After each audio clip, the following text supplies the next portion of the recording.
کراچی سے سیر و سیاحت کے لیے ایبٹ آباد میں گئی ہوئی فیملی کی گاڑی حادثے کا شکار۔ گاڑی دوسری گاڑی سے ٹکرا گئی۔ ٹکر اتنی شدید تھی کہ گاڑی گہری کھائی میں جا گری۔ عورتیں اور بچے زخمی۔ امدادی سرگرمیاں جاری ہیں۔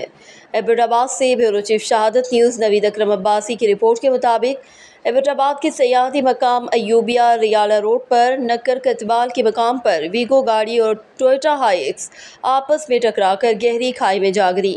مقامی ابتدائی اطلاعات کے مطابق گاڑی میں عورتیں، بچوں سمیت 11 افراد سوار تھے جن کا تعلق کراچی سے تھا اور وہ سیر و سیاحت کے لیے کوہ مری ایوبیہ گلیات میں آئے تھے اور پاکستان کے معروف سیاحتی مقام ایوبیہ سے سرکل بکوٹ کے علاقے بیروٹ خورد کے سیاحتی مقامات دیکھنے جا رہے تھے کہ حادثے کا شکار ہوئے، جن کو فوری طور پر مقامی لوگوں نے ریسکیو کیا اور بعد ازاں ایبٹ آباد ریسکیو ٹیمیں موقع پر پہنچ گئیں اور امدادی کارروائیاں شروع کر دیں۔